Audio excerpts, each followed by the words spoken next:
코로나19 오미크론 변이 국내 첫 확진자인 40대 목사 부부에 대해서 방역당국이 고발 방침을 세웠습니다. 첫 번째 역학조사에서 방역 택시를 탔다고 거짓말한 사실이 드러났기 때문입니다. 예, 뉴스가 있는 저녁 제작진이 이 첫 확진자와 인터뷰를 했습니다. 양시창 기자 나와 있습니다. 안녕하십니까? 네, 어서 오십시오. 네, 안녕하세요. 자, 목사 부부, 나이지리아를 방문하고 돌아온 40대 부부. 그러니까 남편이 목사고 아마 부인이 함께 여행을 했던 모양입니다. 그렇습니다. 이 부부 중 부인과 어렵게 통화 인터뷰를 했습니다. 예. 앞서 리포트에서 보신 대로 40대 부부가 이 국내 오미크론 변이 첫 확진자죠. 목사인 남편은 이 우즈베키스탄에서 낳고 자란 우즈베키스탄 국적의 외국인이고요. 아, 예. 부인이 이 한국 국적을 소유했습니다. 남편은 국내에서 활동하면서 이 인천 미추홀구의 한 교회에서 러시아 출신을 중심으로 한 이 외국인 예배를 이끌고 있습니다. 부부가 나이지리아로 떠난 시점은 지난 15일 새벽, 또 국내 입국은 지난 24일입니다. 열흘 가까이 지내다 온 것이죠. 인천공항에서 바로 코로나19 검사를 받고 자택으로 왔는데 이튿날인 지난 25일 오미크론 변이 확진 판정을 받았습니다. 제가 현재 건강 상태를 먼저 물었거든요. 근데 아픈 증상은 거의 없다 이렇게 답했습니다. 예. 먼저 들어보시겠습니다. 처음에 시작했을 때 발열 했을 때 그때 열이 오반 뭐 그런 거 있었고 어른들은 하루 정도 하도 되더라고요. 그 하루 정도 지나서 열 떨어지니까 장기침 나오고 지금은 멀쩡해요. 다 괜찮아요. 독감보다 더 약한 것 같아요. 예, 그런데 역학조사 과정에서 거짓말을 한 게 지금 문제가 되고 있는 것 같은데요. 여기에 대해서도 양 기자가 물어봤습니까? 네, 제가 통화했을 그 시점이 막 방역 당국에서 이 고발할 수 있다는 사실을 기사로 접한 상태였거든요. 다소 떨리는 목소리였지만 이 첫 역학 조사에서 두렵기도 하고 경황도 없어서 본의 아니게 거짓말을 하게 됐다 이렇게 인정했습니다. 예. 앞서 보도를 보신 대로 핵심은 이 공항에서 자택까지 어떻게 이동했냐 하는 점이죠. 예. A씨 부부는 실제로는 이 공항에 마중 나온 지인 B씨의 차를 타고 이동했지만 역학조사에서는 방역택시를 탔다 이렇게 답했습니다. 예. 좀 더 정확하게 말하면 A씨는 역학조사관이 공항에서 자택까지 방역 차량을 타고 이동했느냐고 물어서 그렇다고 답했다는 겁니다. 한번 들어보시겠습니다. 확진 나오고 나서 전화가 왔었어요. 그래서 방차 타고 가셨습니까? 그래서 방역차가 뭔가 머릿속으로 잠깐 생각하고 네, 차 타고 가서 방차 타고 갔어요. 이렇게 얘기했죠. 좀 경황도 없고 조금 좀 두려운 마음이 있으셨나요? 그렇죠. 지인이 걱정이 돼가지고 그거를 말하면 저희가 또 어떻게 될까 싶어서. 네.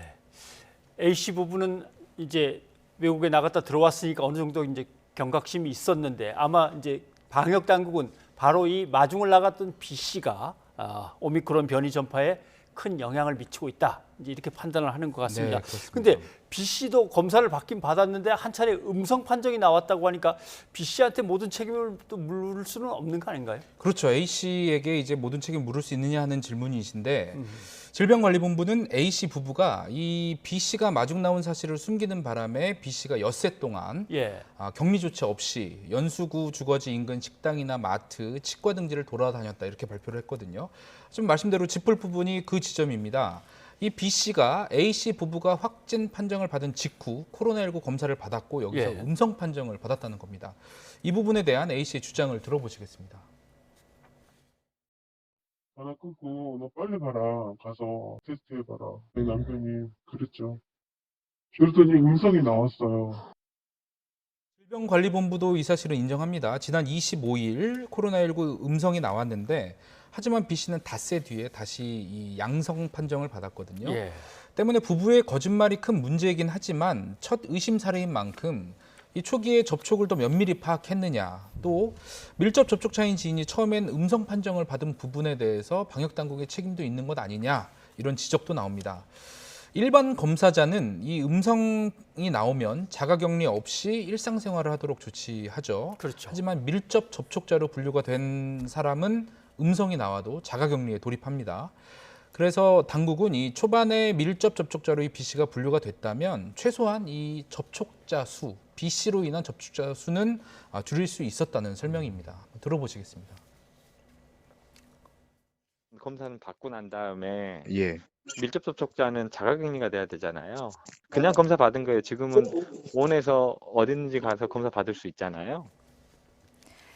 예, 그리고 이들 부부가 왜 나이지리아에 다녀왔느냐 이걸 두고도 좀 이야기가 엇갈리고 있는 것 같아요. 네, 먼저 인천시 미추홀구에서 파악하고 있는 이 부부의 나이지리아 방문 목적은 여행이었습니다. 예. 보건소 관계자의 설명을 먼저 들어보시겠습니다. 나이지리아에 방문하신 목적은 뭐라 그러던가요? 그거는 여행 목적이라 그러면 잘 모르겠습니다. 그거는요. 여행 목적이라고 해요. 예. 하지만 제가 교회를 직접 가서 취재한 결과는 달랐습니다. 예. 교회는 나이지리아 방문이 선교 목적이었다 이렇게 밝혔거든요. 한번 들어보시겠습니다. 그 나이지리아에는 선교 목적 때문에 예. 종종 나이지리아나 그쪽을 방문하시나요? 제가 알기로는 그런 건 아니고 아마 그쪽에서 초청을 했을 거 아닌가 모르겠네요. 나이지리아랑 뭐 크게 연관돼 있는 건 아닌 걸로 알고 있는데. 네, 그 A 씨와의 통화에서 정확한 방문 목적을 확인할 수 있었는데요. 매년 정기적으로 나이지리아에서 열리는 이 기독교 행사에 참석했다는 겁니다. A 씨는 그러면서 이 나이지리아 현지 주민들의 방역 상태가 매우 좋지 않았다 이렇게 털어놨습니다. 한번 들어보시죠. 그래서 우리나라는 막 전체 다 마스크를 쓰잖아요. 네. 갔더니 거기서는 뭐 출입국부터 시작해서 공항에서부터 마스크를 대충 쓰거나 안 쓰거나 또 밖에 있는 사람은 거의 다 마스크 안 쓰고 난리예요. 네. 결국 뭐 쭉 얘기를 갖다 들어보면 나이지리아에서 아마 감염된 걸로 예, 볼 수밖에 그렇습니다. 없는 것 같은데 뭐 공항 검사에서 바로 확진이 나온 거 보면 그렇죠. 예, 그런데 이 전파력이 혹시 엄청 강할 수도 있다는 이 오미크론 때문에 지금 인천 지역 주민들이 좀 상당히 많이 걱정들 하시겠어요. 그렇습니다. 오미크론 변이 확진자가 발생한 지역은 인천시 미추홀주죠. 예. 보건소에 가보니까 이 코로나19 검사를 받기 위한 줄이 굉장히 길게 늘어서 있었습니다. 제가 시민 인터뷰를 해봤는데 학생부터 어른까지 걱정이 컸습니다. 들어보시죠. 솔직히 지금 시험 기간인데 지금 이렇게 확진자 계속 나오니까 공부도 제대로 안 되고 그냥 솔직히 좀 신경 쓰이는 부분이 많은 것 같아요. 운동 관련 문자가 인천시 미추홀구에도 엄청 많더라고요. 그래서 무섭기도 하고 또 검사 진행도 해야 되고 나왔어요. 네. 신경이 쓰이네요. 무섭기도 하네요. 뭐 이런 인터뷰들이 나오는군요. 아무튼 뭐 여행이든지 방역과 관련해서 어떤 문제로 당국에 접촉이 시작이 되면 함께 이 감염병을 막아낸다는 그런 생각으로 협조를 하셔야 되는데 대충이라든가 아니면 뭐 감춘다든가 이런 것들이 좀 위험하군요. 알겠습니다. 양시장 기자 수고했습니다. 네.